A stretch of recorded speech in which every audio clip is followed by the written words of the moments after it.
Welcome to Executive Exchange Radio with moderator Joe Cristiano, America's corporate exorcist.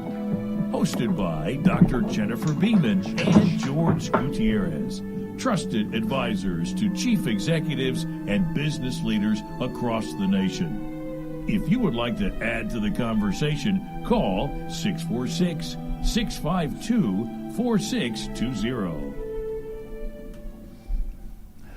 Welcome, everyone, to Executive Exchange Radio. I'm your moderator, Joe Cristiano. We have again with us Dr. Jennifer Beaman and Mr. Jorge Gutierrez of the BMOC group. And today we'll be talking about devastating behavior that kills team building, relationships, friendships, even marriages, if you will.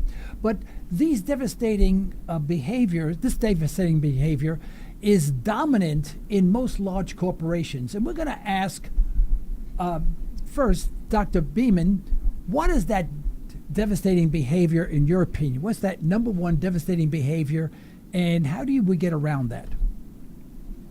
Our workforces are full of human beings, and human beings have a variety of personalities, behaviors, and everything that makes us who we are. So, satisfying, balancing the relationships is so paramount to our productivity.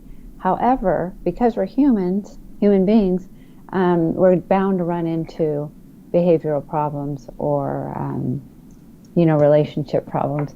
Devastating behaviors in the workplace can end up being catastrophic. It's oftentimes, we see the results in turnover, in low morale, in all sorts of ways. Oftentimes, they originate from office politics, by something, the organizational culture is unfortunate as it is to say. A lot of the times it is caused by leadership. If leadership is not as efficient as it should be, it's going to filter down into the workforce. And when employees aren't happy, they can't hide it, even if they try to hide it. Most of the time they try not to hide it. And that's when we'll see it come out in inappropriate behaviors. It not only impacts cohesiveness, morale, relationships, but it impacts productivity, error rates increase, absenteeism increases. But I think the heart of it oftentimes is caused by politics, but it all points right back to leadership. Leadership has control over which direction situations like this can go, and should have a very proactive approach to avoiding it or putting a cap on it when they do see things like this happen. All right, but if you had a pinpoint, I'll leave this up open to you, Dr. Beaman and George. How would we what would we identify as being the most devastating behavior? What is the most devastating behavior in your opinion? Backstabbing, cruelty, rudeness, even nonverbal cues, ignoring each other, being impolite, being rude, abuse, verbal abuse, that can come in forms that are not even nonverbal. Right. Those would probably be the primary off the top of my head. How about you, George? What can you think of? So thank you, Dr. Beaman. So I agree. So let's just put this within the proper corporate context, which is what we're talking about. So I agree with Dr. Beaman that, everything points towards leadership. So let us look at one example. So let me give you let me tell you a story. This is a real event that occurred that fits perfectly both from identifying, a bad behavior, actually a really bad behavior. So there was an incident, I'm not going to say where it was, but there was an incident in a big corporation to where one of the executives was very aggressive. Actually, considered one of the best leaders they had. This guy's a no-nonsense kind of guy. He had the skills and he had the knowledge, and he had the command of the people that basically were working with him, under him, etc. So what's the context? So the relationship here is between the leader and the led. Okay. So the one thing that breaks down usually the way Dr. Beaman was talking about really is how those leaders communicate. So this particular leader, one of the behaviors that he was really accustomed to do was that every evening after the day was over, he would invite some of the folks to his place, or he would stay. He didn't invite them to his place. He stayed late at his place of business, and then he would begin to consume alcohol in a social way. So people that worked for him were invited. So if you were around the area, you could come by and relax for a while and engage in the social process of, in this case, drinking beers. Okay, so that behavior really usually leads to fraternization. In other words, it's not that you cannot have an alcoholic beverages with people that you work with, but the problem is that when you continue that behavior, then you begin to actually, the more you drink, the drunker you get, the more you begin to loosen up and you begin to fraternize. So fraternization, is a derivative of that type of behavior that when it's left, to its own devices, can influence the leadership decisions that are made in the future towards that person that now the leader has a relationship with. In this case, bringing the relationship. So that's one of the behaviors. So let me tell you what happened here specifically. So there was a bunch of folks in there, and everybody really loved this leader, and things got a little bit out of hand, and he lost all of his inhibitions because he had drinking a little bit too much, and he looked at one of the people that worked for him, and he called them a derogatory name. In this case, the individual happened to be an African American, so he used a word to describe him that he just found offensive. Now, and everybody knows what that word is, and even though he apologized for that, it really destroyed how that other individual felt. So it affected his morale and everything else within the workplace. And then it generated a complaint. So a complaint was lodged against this leader. So I was brought in to do the investigation. So when everything was said and done, I had to give a recommendation, on what to do with this individual. So there are many things that we found in the course of, finding the facts. So we found a bunch of different facts. And our recommendation was that this leader needed to be removed from that position, and then take other actions with this individual in terms of training, behavior modification, etc. And then if he wouldn't accept those conditions, then he could lose his job. So that to me is a perfect example of when a leader does not model the proper behavior for others to follow and emulate, that can result, in catastrophic, relationships and way that the corporations make money. All right. According to Richard Howick, he wrote an interesting article, and he said, and he gives a definition. They'll think it's okay. Oh, excuse me. I'm sorry. Did I step over you?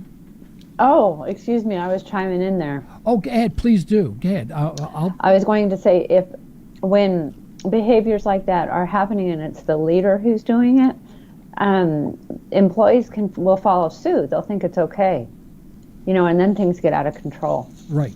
That's true. Yeah. And someone has to set the example, and usually the example is not set for the corporation, is not set by the newest employee at the lowest level. So we all recognize that. But according to this article, it's the fear and unwillingness to talk about tough, uncomfortable, gnarly subjects that matter most but might threaten the relationship. And according to this article, that is the number one, according to Rick Howick, the most devastating behavior that kills teams, partnerships, friendships, and even marriages. And I'll repeat that: the fear and unwillingness to talk about tough, uncomfortable, and gnarly subjects, that matter most. And I'll give you an example. I've worked for large corporations, and everything would be sort of humming along, or the assumption that everything's humming along fine, and then the dreaded day comes, and that's the day that you get your annual evaluation. Now, I generally receive very, very little feedback as to really how I'm doing. You can make assumptions, but there's always that fear that something is not being told to you, something that you did wrong that's going to crop its ugly head, down the road. And that usually occurs during an evaluation. He said that's the one item, one behavior that threatens relationships everywhere, especially in corporations. And I know this happened to me all the time. When I walked into an evaluation, I didn't know if I was going to be told that I was the best employee they ever had, or this was the last day on my job. George, what do you say? All right, so this is, let me break this into two separate parts here so that we can consume, I guess, what the author was talking about and the way that I've seen this throughout my career. When it talks about subjects that are gnarly or situations that we just don't want to talk about because we feel uncomfortable. What that tells me is, as a matter of fact, and we've just been working with the president of a company recently, to where what it came down to was that this individual just really wanted to be liked, and because she really, she's great with people, and she's really, really high on people. So when it came time to either reprimanding or talking about policies and these are the ways that we do businesses in this organization, and the way you guys are doing it, it's just not working. I need you guys to sort of adjust your behavior. She would rather just ignore it and not talk about it. So then when everything came to an escalation to where the behavior was no longer tolerable, and then her position was threatened, then we had to actually walk her through the steps of you have to really you have to have the courage as a leader, to confront these types of subjects that just make you feel uncomfortable. So for example, when the author talks about gnarly subjects, I don't know what that means. So what I can think about, and I've read the article, so one of the things that come up to me is what we have been led to believe, that they're the two topics that nobody should talk about. Okay, so nobody should talk about politics in the business place, and nobody should talk about religion. Because those are the two topics that are so toxic that it always ends bad. I happen to have a different mindset, and I happen to believe that a leader is responsible to be able to address any and all of the subjects that are relevant to the running of his or her organization, as long as it is done, in good taste, and as long as it is done, in an intelligent way. But the subject of performance evaluations, which is what you were talking about, I actually taught leadership counseling for a little while in Texas, and to adult learners, and one of the things that I have experienced in my life, as a business person, as an employee, and as a leader of leaders, is that some organizations do this really well. And it depends on the type of organization and the level of responsibility within the organization. So some organizations will do some sort of review on a monthly basis. Some organizations will do it on a quarterly basis. Some other organizations only do it once a year. So what I try to get across to folks when it comes to performance reviews is that bad news never get better with time. They just don't. So if you have somebody in your team that is not performing, at the optimal levels that you think that should be performing at, don't wait for that annual review to put it upon that person, because those were behaviors that could have been, addressed early on if you just confronted those brutally. So I do believe that the brutal truth is necessary when you want some sort of behavior change. Now, when I say brutal, I'm not talking about, profane, and I'm not talking about, in public, and I'm not talking about, one-way conversations. I'm talking about having the courage to bring out, whatever the problems are, and then listen to the individual that you're talking with, and learn, if you get a more goals-oriented type of doing what they do, if you can get them to a higher levels of performance. And what we found is that over time, when you face the individual and say, you're performing poorly, I just got to tell you, because you're part of the team. So unless you improve this particular performance, then we're just going to have even more problems. So can you tell me, ways that you can try to think about doing better at this? So now that begins a confrontational conversation that can focus on solutions. So the point was that what we find is that when that type of conversation occurs, the behavior is changed. Yeah. And people, experience growth from that type of an attitude. Jennifer, would you like to add to that? Yes, I would like to add something too. I understand, and I've seen it happen so many times when people worry about the annual performance review, and it's not fair to the employee. It's really not in the organization's best interest if there's something wrong, for it to continue on for an entire year is doing damage to everybody, potentially to the clients or the customers. I believe that it should be addressed when it happens, and the benefits are obvious, but they're twofold. One is it gives the sooner it is addressed, the employee can rest assured that, hey, you know what, it just happened. We're talking about it. We're discussing ways to correct it. And guess what? If I improve, it's not going to impact my annual review. And that way, there are no surprises. Well, hopefully, at the annual performance, review time. And two, it's not going to continue to impact the organization as a whole if the employee has changed his behavior based on, as a result of talking to him about it at the time of the infraction. Yeah.